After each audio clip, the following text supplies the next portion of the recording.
A Dilma é a atual presidenta do Banco dos BRICS. O Banco dos BRICS vai começar a fazer um papel, agora já começou, mas agora vai começar a se intensificar, fazendo um papel que hoje é feito apenas por 2 bancos no mundo. Um deles é o Banco Mundial e outro deles é o FMI. O que fazem esses 2 bancos? Pois bem, quando um país está em dificuldades financeiras, o que esse país pode fazer para ter dinheiro, para conseguir mais dinheiro? A primeira coisa, esse país pode emitir títulos da dívida, é o que o Brasil, por exemplo, faz. Então você começa a aumentar a dívida do país e aí investidores começam a comprar a dívida do país para receber juros e receber lucro lá na frente. Ok, só que muitos países não têm dinheiro para pagar a própria dívida. Então nenhum investidor quer comprar quando esse país emite títulos da dívida. Então o que faz um país? Pede dinheiro a outros países. E aí, os países mais ricos do mundo criaram o Banco Mundial e o FMI. São 2 instituições 100% ligadas ao Império Estadunidense, o Império dos Estados Unidos, ao mercado financeiro norte-americano. O que esses países fazem? Eles emprestam dinheiro, sempre em dólares, para qualquer país que precise. E aí eles começam a impor uma série de reformas, começam a impor austeridade a esses países. No Brasil, antes do primeiro governo Lula, quando eu, Thiago, era criancinha, tinha aí eu tinha 12 anos de idade quando o Lula ganhou a eleição, então eu era criancinha. O que acontecia no Brasil era o seguinte: quem mandava na política econômica do Brasil não era o Fernando Henrique Cardoso. Quem mandava na política econômica do Brasil era o FMI. Então o Brasil devia bilhões de dólares para o FMI e o FMI dizia: olha, queremos aqui uma reforma da Previdência, vocês estão gastando muito dinheiro com aposentados. Parem de pagar aposentadorias, paguem menos, deixem os aposentados morrerem de fome. Vocês têm que ter mais dinheiro em caixa para pagar a dívida que vocês têm com a gente, senão não vai dar certo aqui, viu? Olha, vocês têm que aí aumentar os juros, aumente os juros. Mas vai travar a economia, aumente os juros. Vocês têm que conter a inflação aí, ó. Olha, vocês têm que agora cortar dinheiro dos trabalhadores, corte direitos dos trabalhadores, porque vocês precisam arrecadar mais dinheiro e aumentem impostos. Quer dizer, o FMI mandava e o Brasil fazia. Lembremos que quem criou a dívida foi o próprio Fernando Henrique, tá? Então não tem, nossa, ele estava de mãos atadas. Não estava não.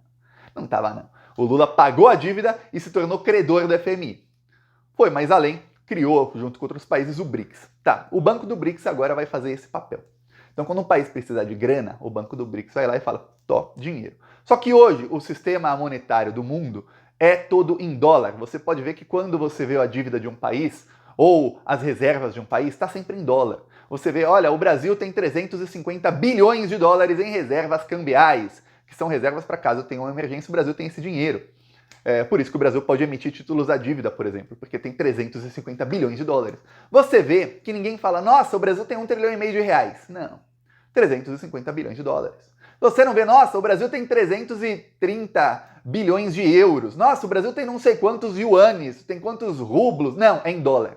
Percebeu isso? E desde que você nasceu, a não ser aí que você tenha nascido antes da Segunda Guerra Mundial, e desde que eu nasci, e pra gente, o que parece que desde que o mundo é mundo, tudo é em dólar. O que importa no mundo é o dólar quem manda. Quando tem uma crise econômica, os Estados Unidos podem sair imprimindo dólar para onde quiser, porque todas as transações de países que não têm nada a ver com os Estados Unidos são feitas em dólar. E o dólar é lastreado pelo petróleo, que nem é americano, pelo petróleo dos árabes.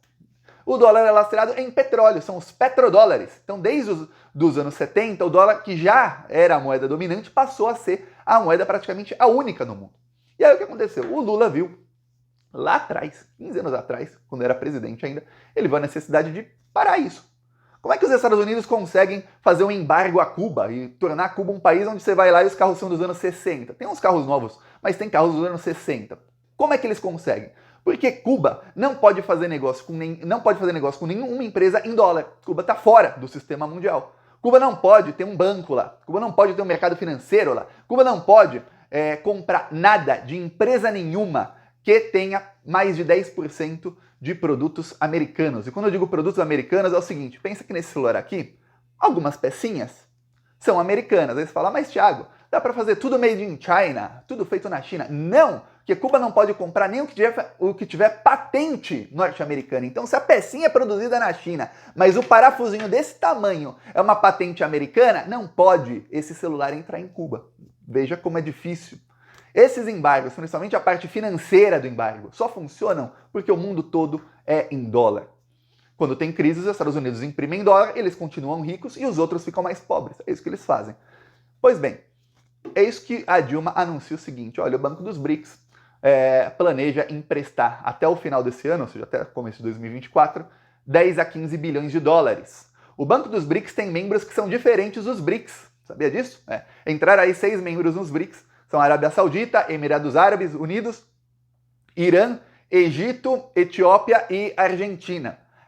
O Banco dos BRICS já contava, faz 3 meses, com Emirados Árabes Unidos, Egito e também com Bangladesh. Bangladesh, aí, país com 200 milhões de habitantes, também faz parte do Banco dos BRICS. E o Uruguai está na fase final de admissão. Até o fim do ano, o Uruguai também fará parte aí do Banco dos BRICS. Esses países todos aportam dinheiro e o banco empresta para outros países. Só que aí vem o pulo do gato. A Dilma vai emprestar o equivalente a 10 a 15 bilhões de dólares, mas não em dólares. Não. Por que emprestar em dólares? Bom, países vão contrair dívida em dólar. E aí, se os Estados Unidos começam a fazer uma guerra econômica contra esse país que deve ao Banco dos BRICS e fazer a chamada fuga de dólares, ou seja, tirar os dólares do país, a moeda desse país desvaloriza frente ao dólar e o país vai começar a dever um montão. É assim que estão fazendo com a Argentina. A Argentina tem uma dívida com o FMI em dólar. Aí você imagina que um dólar valia 20 pesos. Aí você fala, caramba, a dívida em pesos, vamos supor, uma dívida de 1 bilhão de dólares é uma dívida de 20 bilhões de pesos. Só que se começa a ter fuga de dólares, os Estados Unidos começam a tirar dólar da Argentina, aí um dólar vale 30 pesos, 40, 50, 60, agora um dólar vale 300 pesos.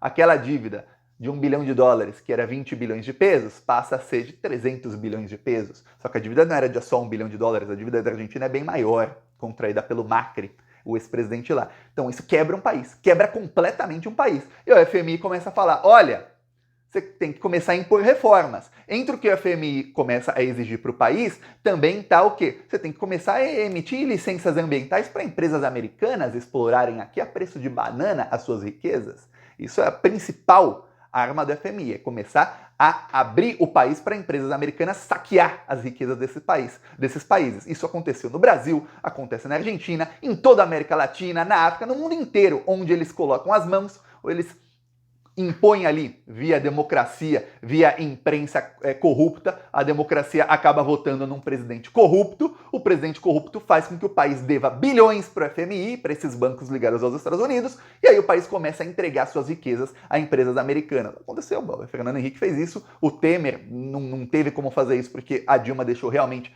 350 bilhões em reservas e o Brasil está em outro patamar. Difícil um presidente fazer o Brasil voltar para esse patamar aí que estava nos anos 90, viu? Muito difícil. Mas o Banco dos BRICS, quando fizer empréstimos, vai fazer empréstimos em reais. Reais. Então a moeda que vai ser a moeda forte não vai ser mais o dólar. Só que não só em reais. O Banco dos BRICS também vai emprestar em rublos e na moeda chinesa, que é o yuan. Só que a moeda chinesa lá na China é chamada de renminbi. E essa moeda também começa com R. E como as moedas de todos os países dos BRICS, pelo menos os 5 principais, né, são moedas que começam com R, o que se fala é que a moeda dos BRICS vai se chamar R5, porque são 5 países ali. Então a Dilma vai começar agora a fazer empréstimos nas moedas dos países dos BRICS. As principais que ela quer usar são as moedas do Brasil, da China e da África do Sul, que é o Rand. Então essas 3 moedas devem ser usadas para exportar. Agora você imagina que coisa bonita. Vem um país da África que está precisando de dinheiro, vai lá e pega um empréstimo com o Banco dos BRICS. A Dilma falou o seguinte, a gente não vai exigir nenhuma política do país, a gente não vai interferir em nada. Quer dinheiro? Vocês têm como pagar? Provou que tem como pagar? O empréstimo está aprovado. E o que os BRICS acreditam é o seguinte, se você melhorar a situação financeira dos países, pouco a pouco esses países vão começar a melhorar a sua condição social. É isso que se acredita de acordo com inúmeros estudos aí nas últimas décadas. Países que melhoram sua condição financeira acabam melhorando as condições sociais e começam a ficar mais progressistas. Os países mais progressistas do mundo hoje, que são aí os países nórdicos, são países que 70 anos atrás, quando eram pobres, não eram progressistas, eram os menos progressistas da Europa. E aí você fala, caramba, quando os países começam a ficar mais ricos, eles começam a ficar mais progressistas. Eu espero, assim, realmente tenho essa esperança que o Lula consiga, e a Dilma também, até pelo contato que vão ser obrigados a ter nos próximos 3 anos, que eles consigam mudar muito aí em algumas ditaduras árabes que entraram nos BRICS. Esses países são extremamente importantes na geopolítica. Isso, graças à entrada desses países nos BRICS, hoje, mais de 2/3 do escoamento de petróleo, do transporte de petróleo do mundo, está nas mãos dos BRICS. Os Estados Unidos estão em pânico, em pânico. não tem mais o que fazer. Quando o G7, que era o grupo que dominava o mundo, se reunir com os BRICS na próxima reunião, hoje o G7 não apenas está em condição de inferioridade, não, é muito inferior aos BRICS. Então, na próxima reunião dos BRICS, a maneira como o Lula, o presidente da China, o Putin, o presidente da Índia, o presidente da África do Sul, vão falar com os presidentes dos Estados Unidos, Canadá, Japão, Alemanha, Itália, enfim, dos países do G7, Reino Unido, aí, vai ser uma maneira diferente. Vai ser, peraí, vocês não dão ordens pra gente. Pelo contrário. A gente vai sair dando ordem, mas se é pra alguém dar ordem pra alguém, saibam, vocês não estão em condição de dar ordem, não. Vocês estão em condição de obedecer e ficar quieto. É isso. Peço sua inscrição. Falou.